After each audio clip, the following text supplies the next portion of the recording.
Hello everyone, আমি Anna. আজকে চলে এলাম তোমাদের জন্য একটা নতুন ভিডিও নিয়ে। আজকের ভিডিওটা কী নিয়ে আশা করি তোমরা বুঝে গেছো। হ্যাঁ, আজকে শ্রাবণ মাসের দ্বিতীয় সোমবার। তো আগের সোমবারও আমি তোমাদের সাথে ভিডিও শেয়ার করেছিলাম আমি কি করেছি না করেছি। তো আজকে সোমবারটা একটু অন্যরকমভাবে পালন করেছিলাম। তো দেখো, সেটাই তোমাদের সাথে শেয়ার করলাম। আজকেও থেকে জানো তো মাম্মামের এক্সাম শুরু হয়েছে, মানে সেকেন্ড টার্ম শুরু হয়েছে। তো মাম্মাম সকাল সকাল স্কুল চলে গেছিলো, আর আমিও আজকে তাড়াতাড়ি উঠেছিলাম। তো মাম্মামকে আমি তো দিতে চাইনি আজকে। আজকে ওর দাদানিস গেছিলো স্কুলে দিতে। কালকে রাতের থেকে এতটাই পরিমাণে বৃষ্টি হচ্ছিল যে সকালেও সে বৃষ্টি কমেনি, তো ঝিরিঝিরি বৃষ্টি পড়েই যাচ্ছিল। তো তারপরে মাম্মামের 10টার সময় ছুটি হওয়ার কথা।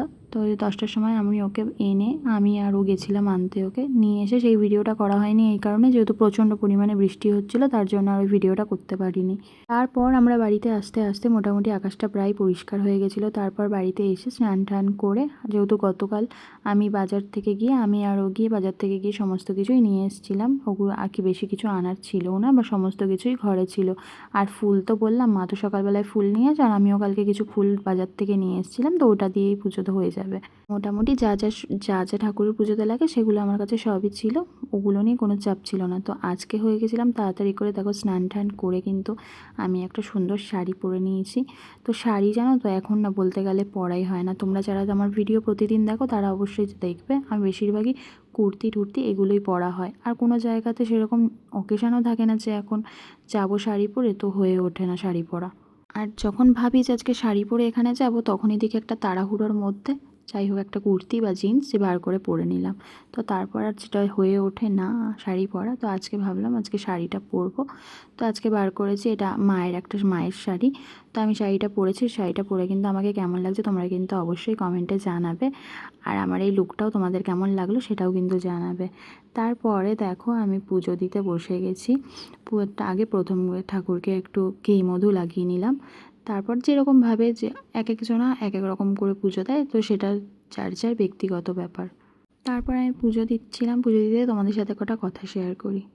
জানো তো, আমি না একেবারেই কিন্তু নিরামিষ খাবার খেতে পারি না। সত্যি কথা বলতে, যখন আগে বাড়িতে নিরামিষ হতো আমি একবেলা খেতাম আর একবেলা খেতাম না। কিন্তু এখন আমি যেহেতু পুরো মাসটা এই মাসটাই আমি মানে শ্রাবণ মাসটাই যেহেতু আমি নিরামিষ খাবার খাবো, তার জন্য আমি একটা জিনিস দেখছি, আমার না কোনো রকম কোনো কষ্ট হচ্ছে না। জানি না এটা এটা হয়তো মানে ঠাকুরেরই মানে কোনো একটা কিছুই, আমার কোনো কষ্ট হচ্ছে না। আমার কোনো ব্যাপারই না যে না খিদে পাচ্ছে বা কিছু, এরকম কোনো ব্যাপারও হচ্ছে না, বা কোনো কষ্ট হচ্ছে যে খেতে পাচ্ছি না, সেরকমও হচ্ছে না। এই জিনিসটা কিন্তু আমি খুব খেয়াল করছি। আর তারপরে আরও একটা মজার ঘটনা বলি। আজকে মাম্মাম ক্লাস থেকে বেরিয়ে আমি ওকে জিজ্ঞাসা করছি, কী রে তুই কী পরীক্ষা দিলি আজকে? ও না ওখানে দাঁড়িয়ে দাঁড়িয়ে ভাবছে। তাহলে বুঝতে পারছো তোর পরীক্ষাটা কীরকম হয়েছে। এগুলো নিয়েই কথা বলতে বলতে আমি বলছি, তাহলে তো আমি বুঝতেই পারছি তোর পরীক্ষাটা কীরকম হয়েছে। বলছে, না না মাম্মাম, আমি না সবই লিখেছি, কিন্তু এখন না আমি তোমাকে বলতে পারছি না। আমরাও হয়তো ছোটোবেলায় এরকমই করেছি, তো ওদেরকে দোষ দিয়ে লাভ নেই। তো যাই হোক, দেখো আমি পুজো দিয়ে নিয়েছি।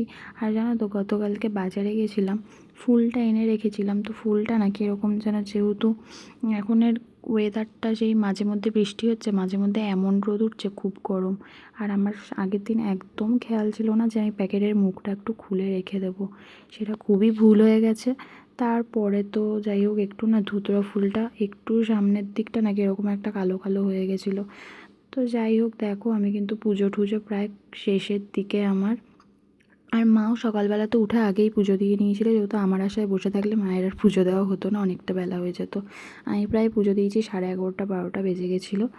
তারপরে মাম্মামকে একটু রেডি টেডি করিয়ে ফ্রেশ ট্রেশ করিয়ে, যেহেতু পরের দিন আবারও একটা এক্সাম আছে, ওকেও একটু পড়াতে হবে, তো তার জন্য এখন বেশি একটা ভিডিওতে টাইম দিতে পারছি না।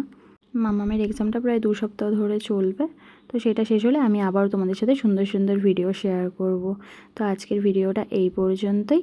ভালো লাগলে কিন্তু একটা লাইক কমেন্ট শেয়ার করে দিও। আর আমার ভোলে বাবাকে আজকে কেমন লাগছে তোমরা কিন্তু সেটাও জানিও। বাই।